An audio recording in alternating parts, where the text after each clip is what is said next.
just as the whole world was celebrating conservation of nature, the Goa government betrayed its intentions by not even whispering a word about the conservation of our beautiful nature that Goa and God has provided to our state.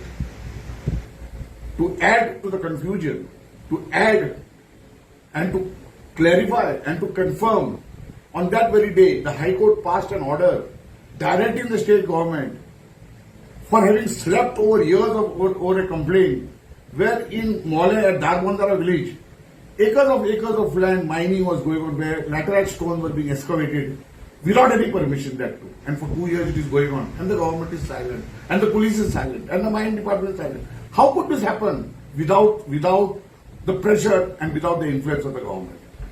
However, TMC demands that just do not wait for filing an affidavit on the next day, but book the culprits immediately and produce them and recover all the loot from them.